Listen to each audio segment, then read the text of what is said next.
Kareem Miles had always been different. While most of the guys on his block fell into the system, drugs, gangs, fast money, he kept his head down and his ambitions up. His mother raised him alone, working 2 jobs just to keep them fed. She didn't have time to baby him, but she made sure he had enough to eat, enough to read, and enough fear of disappointing her to stay away from the street's poison. At 22, Kareem was close to graduating with a degree in mechanical engineering.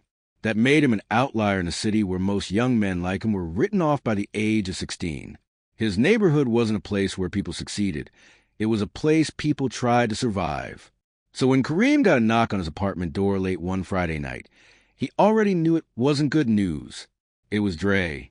Andre Dre Kingston had been his childhood friend. They grew up on the same block, played ball at the same court, even got jumped together once when they were 13. But Dre had taken a different path. By 18, he was deep into the Crimson Serpents, a local gang that controlled most of the area. Drugs, extortion, and fear were their business. Dre, now in his late 20s, wore designer clothes and drove a murdered-out Dodge Charger. His money was real, but so were the bodies behind it. "You busy?" Dre asked, stepping into Kareem's small apartment like he owned the place. He glanced at the textbooks on the table and shook his head. "Still on that school grind, huh?" Kareem stayed cool. "Try and make it out, you know?" Dre chuckled. "Yeah. Or you could make it right here." Kareem didn't answer. He knew where this was going. "I got a job," Dre said, leaning on the table. "Real money. Real fast. You fix things, right? Cars, electronics. I need a guy like that." Kareem crossed his arms. "For what?" "Couple of drops. Mod some gear. Get in, get out. No mess. 20 grand up front." Kareem's heart thumped. 20,000? That was almost his whole tuition. But he shook his head. "I appreciate it, Dre. But nah, that's not me." Dre's smile faded for a second. "Don't answer so fast, bro. This ain't just some little favor. This is an invitation. You don't turn down the Serpents." Kareem met his eyes. "I just did." The next day, nothing happened. Then came the texts. Strange numbers, veiled threats. "You think you better than us?" "Big man with a degree, huh?" He ignored them. By the third day, someone slashed his tires. On the fifth, a brick flew through his window. Still, he didn't fold. Kareem went to school, worked his part-time job, and kept his eyes open. 1 week later, while walking home, Kareem noticed a black SUV idling at the corner near his building. His instinct screamed, but he didn't run. He kept walking, calm and steady. The SUV pulled off. That night, he told his mom everything. She begged him to call the police, but they both knew that wouldn't help. The Serpents had ears everywhere, and snitching only made the grave deeper. "I'll be okay," he said, kissing her forehead. But Kareem knew the rules. In their world, saying no wasn't safe. It was war. And Dre wasn't his friend anymore. He was the enemy. The city always had a hum, like a warning in the wind. Sirens in the distance, trains rattling over steel bridges, arguments echoing from cracked windows. It was a soundtrack of Kareem's life. But ever since he refused Dre's offer, that familiar hum had changed. It felt colder, tighter, like the walls were inching closer. Kareem didn't talk much about it, but he felt it every day. The strange looks from people on the block, the subtle way his old friends avoided eye contact. Even his professors at college noticed he was distracted, slower to answer in class, slower to show up. He told himself it was paranoia, but deep down, he knew it wasn't. The Crimson Serpents didn't make empty threats. That Wednesday, Kareem arrived at his part-time job at a small electronics repair shop. The owner, Mr. Whitaker, was an old war vet who, like Kareem, said he had discipline in his fingers. But as soon as Kareem walked in, Whitaker motioned toward the back office. "We had a visit," the man said flatly. "2 guys said they were looking for you." Kareem tensed. What did they want? They didn't say. Just looked around, asked what time you come and go. Didn't buy anything. Left a card on the counter. Kareem picked it up. It was blank, except for a blood-red serpent logo printed in the corner. Whitaker sighed. "You in trouble, kid?" I said no to the wrong person, Kareem muttered. Whitaker didn't press. He just handed Kareem a brown envelope. If you gotta disappear for a while, I won't ask questions. But don't come here if you're bringing that heat. Kareem nodded and left before his shift even started. That night, he stayed in, barricaded the front door. His mom had gone to her sister's house out of town, at his insistence. He said he needed space to study. The truth was, he didn't want her anywhere near him now. The TV flickered in the background. Kareem sat at the kitchen table, checking over every security camera feed he had installed. 2 in the hallway, 1 facing the street. Motion lights. A panic button hidden under the table. He was prepared, but still very, very alone. Around midnight, his phone buzzed. A video message. No caller ID. He hesitated, then pressed play. It was Dre, recorded selfie style, sitting in a dim-lit car. Music thumped faintly in the background. I gave you a chance, Kareem, Dre said, smiling without warmth. You spit in my face. That ain't just business. That's disrespect. And disrespect? It bleeds. He turned the camera to the back seat. Kareem froze.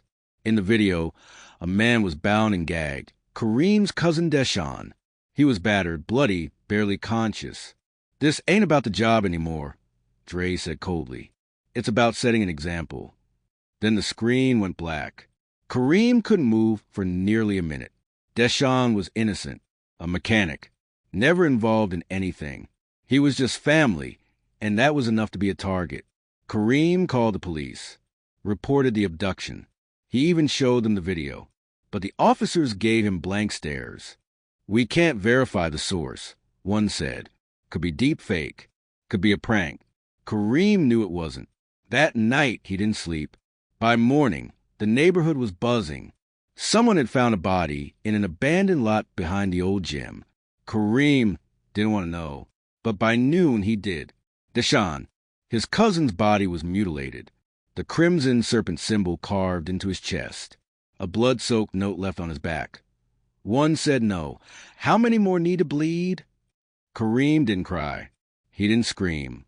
He went home, sat in silence, looked at himself in the mirror. He had tried to do everything right. Keep his head low, go to school, avoid the streets. But now the streets had come for him. The war wasn't just on his doorstep anymore. It was inside his house. Kareem didn't leave his apartment for 2 days. Deshaun's death had shaken him to his core. The message was clear, the cruelty undeniable. This wasn't about money anymore. It was about fear, dominance, and punishment. Every time Kareem closed his eyes, he saw the image of his cousin's lifeless body on the news. The serpent symbol, the words scrawled in blood. The city acted shocked. Reporters called it gang retaliation. But Kareem knew it was a warning, a challenge. The funeral was closed casket. He stood in the back, hidden beneath a hoodie, too afraid to draw attention. But even there, in that sacred silence, he felt watched. A man in a black leather jacket sat 2 pews ahead, never once facing the front, just staring sideways toward Kareem. When Kareem returned home that night, he found a paper envelope taped to his door. No name, no message. Inside, a single photo. It showed his mother walking down the sidewalk near her sister's house. Behind her, in the far corner of the frame, was a black Charger, Dre's car. That night, the fear turned into something else. It hardened into rage. Kareem locked every window, armed himself with a crowbar, and sat by the front door. But as the hours passed and the weight of it all settled on his chest, he realized something brutal and unavoidable. He wasn't going to survive this by hiding. The gang didn't just want submission. They wanted a spectacle. And if he didn't fight back, someone else would bleed in his place. By morning, he had a plan. Not a perfect one. Not even a safe one. But it was a move. He started by contacting an old name, Malik Torres, a former gang member turned outreach worker. Malik ran a community organization that helped teens leave street life behind. They weren't exactly friends, but Kareem knew he had ties on both sides. He met Malik in a park downtown, far from their neighborhood. Public space. Broad daylight. You look like hell, Malik said. I'm about to walk through it, Kareem replied. He told him everything. The job offer, the threats, the murder, the photo of his mom. Malik listened carefully. He didn't take notes. He didn't interrupt. When Kareem was done, Malik leaned back and sighed. You should leave town. Change your name. I'm not running. Then you better be ready to bleed, Malik said. Because if you're going to swing at the devil, you better not miss. Malik made some calls. By the next day, Kareem had burner phones, a fake plate for his car, and a list of names, people who might help him or at least not shoot him on sight. He also got a location. Dre's current stash house, a warehouse near the docks, light security, few cameras, heavy activity around midnight. Kareem didn't have guns or soldiers or backup, but he had anger and nothing left to lose. That night, he packed a backpack, a hammer, a taser, duct tape, and 2 glass bottles filled with gasoline, homemade Molotovs. He wasn't a killer, but he was done being hunted.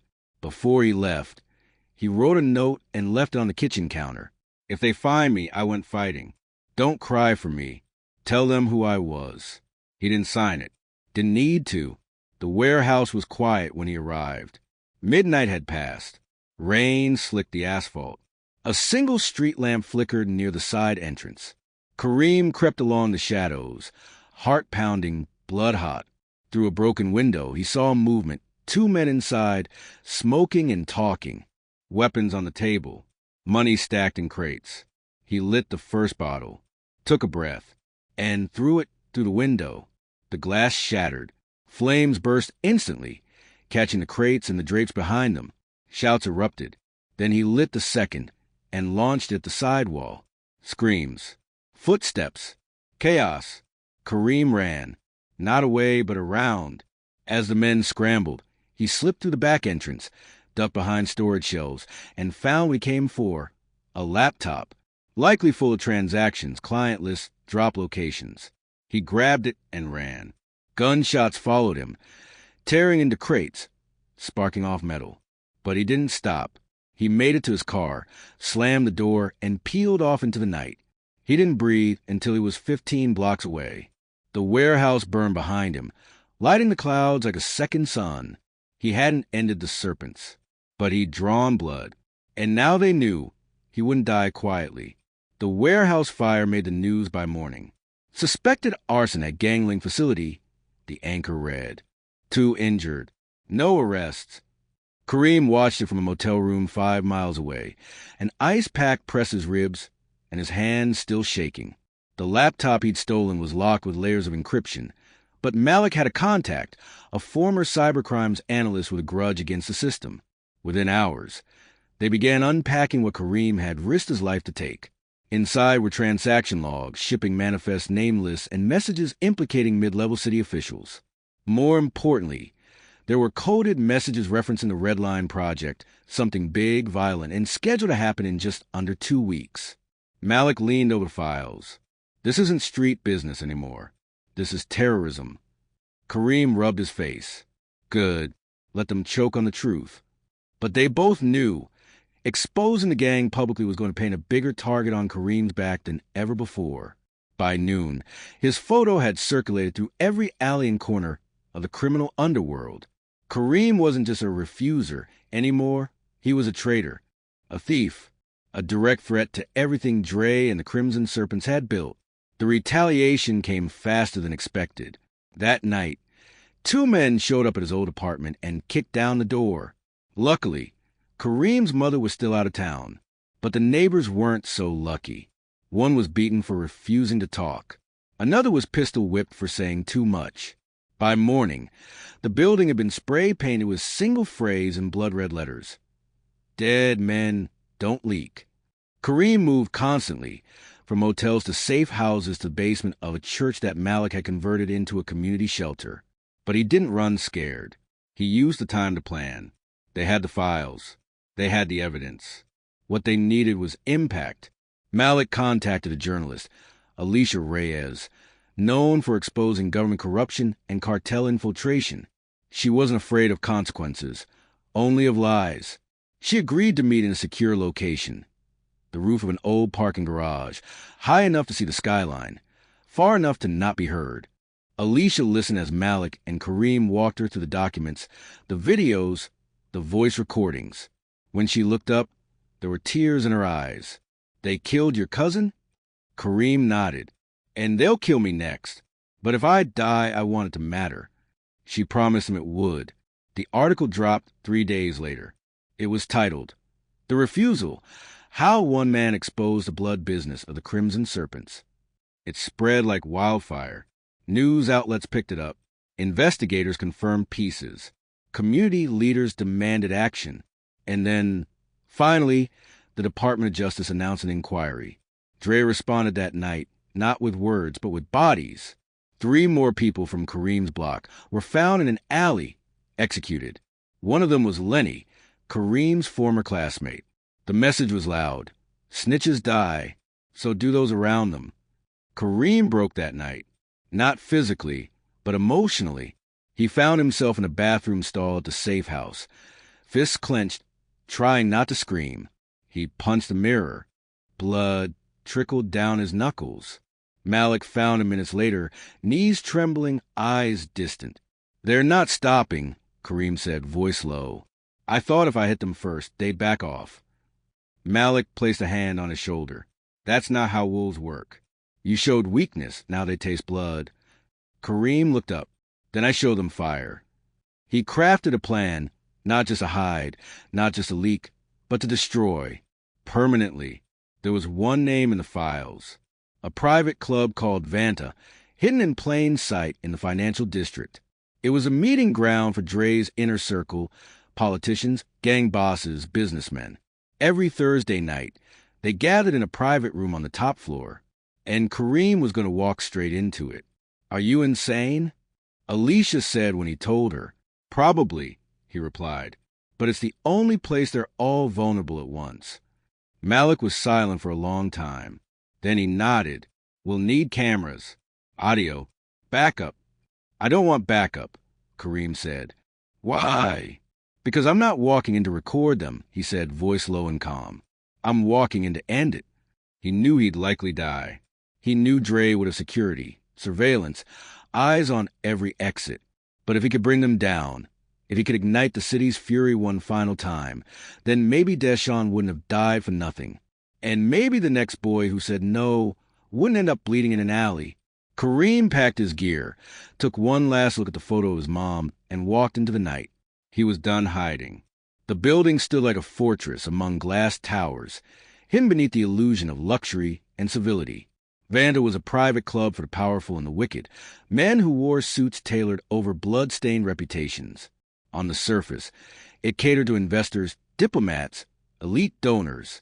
But underground, it was something else entirely, a sanctuary for wolves. Kareem approached the entrance wearing a delivery uniform stolen from a courier truck, hat low, gloves on, in his duffel bag. 2 compact smoke grenades, a canister of accelerant, a concealed lapel camera, and a pistol Malik had pressed into his hand earlier that day, just in case. He didn't plan to walk out alive.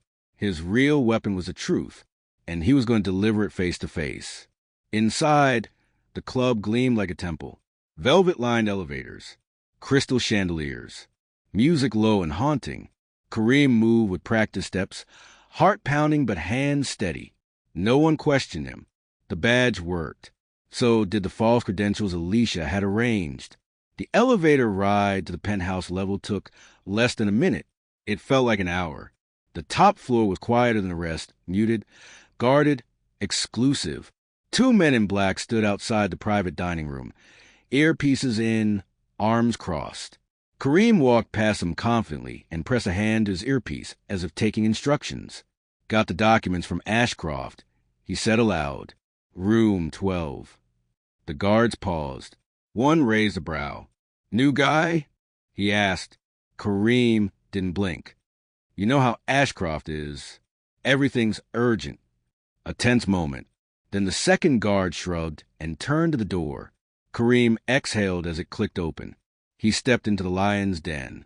The room held 10 men seated around a long mahogany table. Rich suits, expensive cigars. Bottles of wine so rare they could feed a neighborhood. And at the head of the table, Dre Kingston, in a slate-gray blazer, fingers adorned with gold rings. Dre's eyes met Kareem's instantly and widened. For a second, no one moved. The air turned electric. Kareem reached into his bag, not for the gun, but for the camera. He slammed it on the table and hit record. "You want a message?" Kareem said, voice sharp. "Here it is. The world sees you now." The men stood up. Chaos erupted. One reached for his belt. But Kareem was faster. He yanked the smoke grenade, dropped it at his feet, and vanished into cloud. Screams echoed. Chairs toppled. Alarms blared. As smoke filled the room, Kareem moved to the fog, grabbing Dre by the collar and forcing him back. "I said no," he hissed in Dre's ear. "And now everyone knows why."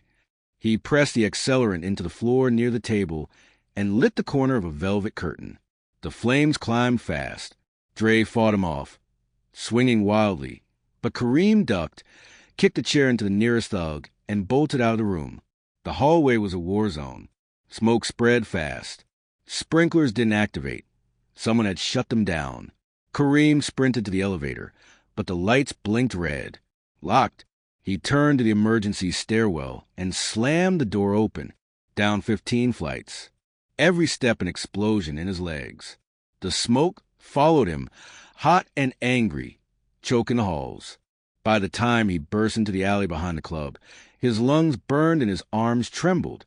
But he was alive, and he had it all on camera. The footage hit the news the next morning. Alicia's voice narrated it over blurred faces and still shots. This is Kareem Miles, a 22-year-old engineering student who became the target of one of the most violent criminal syndicates in the state. Last night, he risked his life to enter a private meeting of gang leaders and corrupt officials inside the elite Vanna Club. What you're seeing now is irrefutable proof of the Crimson Serpent's political reach and their plans for large-scale violent actions, including the now-confirmed Red Line Project. The internet erupted. Hashtags trended. Protests surged. Anonymous leaks flowed. The FBI launched an immediate operation. Dre Kingston was arrested while trying to flee the city. Half of the men in that room were taken into custody. 3 more went underground. But the power of fear had broken. Kareem had lit the match. Now the fire couldn't be stopped. He lay in a hospital bed for 3 days, smoke inhalation, cracked ribs, a sprained wrist. Malik never left his side. Neither did Alicia. And when he finally opened his eyes, the first thing he said was, "Did it work?" Malik smiled through tears.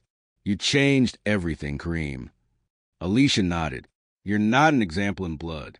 You're a message in fire." But Kareem knew it wasn't over. The serpents had roots too deep, scars too old. They'd rebuild. Someone always did. But for now, just for now, a boy who once said no had shaken giants. And in a world that devours the brave, he chose to burn. 3 months had passed since the fire, since Kareem lit the match that shattered the silence, since the city finally opened its eyes. And yet, the scars remained, some on his body, others far deeper. He walked with a limp now. The doctor said the fall on the emergency stairs had cracked his hip, but it would heal with time. What wouldn't heal was the look in his mother's eyes the first time she saw him again. Part pride, part fear, and something else unspoken. She hugged him like she was afraid he'd vanish again. And maybe in some ways he already had. The Crimson Serpents didn't die in a day, but they broke spectacularly, publicly. Federal agents raided stash houses. Financial accounts were frozen, assets seized. 23 members were arrested, including 4 politicians, a deputy chief of police, and a bank executive who had been laundering money for nearly a decade. The Vanna Club was shut down, its owner indicted. And Dre Kingston? He pleaded not guilty, of course. But with Alicia's footage, Kareem's testimony, and the documents Malik's team decrypted, his trial became one of the most watched events in the country. The jury took 6 hours to deliberate. Guilty on all counts. He'd spend the rest of his life behind bars. Kareem didn't attend the verdict. He watched it on a screen in a quiet cafe downtown with a cup of black coffee and his hoodie pulled tight. He didn't cheer. He didn't smile. He just breathed like he hadn't in weeks. The media called him the boy who burned the empire. They ran his face in every paper, interviewed former teachers, classmates, anyone who knew him. Some tried to label him a vigilante. Others called him a hero, but Kareem hated both titles. He hadn't acted out of courage. He'd acted because there was no other way to live with himself. The hardest part wasn't what came after. It was the quiet, the silence in his apartment, now protected by federal surveillance. The long nights without Malik beside him, who had returned to running the shelter, keeping more kids from falling in. The sudden shift from target to symbol. He'd lost friends. He'd gained a voice. But he no longer knew who he was without the war. Then one day, a letter arrived. No address, just his name. Inside, a single piece of paper and a drawing. A boy sitting alone at a lunch table. In front of him, a plate, a book, and silence. But behind him, shadows, dark figures with red eyes, reaching, taunting. Above the boy, written in messy handwriting. "Because of you, I said no." Kareem stared at it for a long time, then folded it gently and placed it in the box where he kept his cousin's photo, the broken lens and the camera he'd used at Vanna, and the notebook filled with his plans. Mementos of fire. Weeks later, he stood on a small stage at a high school in the Bronx. Alicia had invited him to speak to students, not as a martyr, not as a symbol, but as himself. He hesitated at first. But then he looked into the eyes of the kids in front of him, some angry, some lost, many just scared, and he began, "I didn't want to be remembered for what I destroyed. I want to be remembered for what I refused to become." He told them the truth, about power and fear and the cost of saying no, about how the world doesn't change because of one fire, but because someone keeps lighting the spark in others. They didn't clap at first. They just listened, and when he stepped down, 2 boys waited for him by the stairs. One of them had tears in his eyes. The other just nodded and whispered, "Thank you." Kareem never stopped looking over his shoulder. He knew there were remnants out there, those who escaped, those who waited. But fear no longer ruled him. He moved with purpose now, worked with Alicia to build a nonprofit that offered legal aid, education, and safe exits for youth caught in crime's web. Malik joined too. They called it the Refusal Project. And when reporters asked about the name, Kareem would say, "It's not about what we do. It's about what we no longer accept." One night, months later, he stood again at the edge of the burned-down warehouse, the one where it all began. Ashes remained. So did ghosts, but the skyline beyond it shimmered, alive and reaching. He took out his phone and snapped a picture, then turned and walked away. The world had tried to bury him in silence, but he had answered with fire, and the echo of that fire still burned in every soul that now dared to say, "No."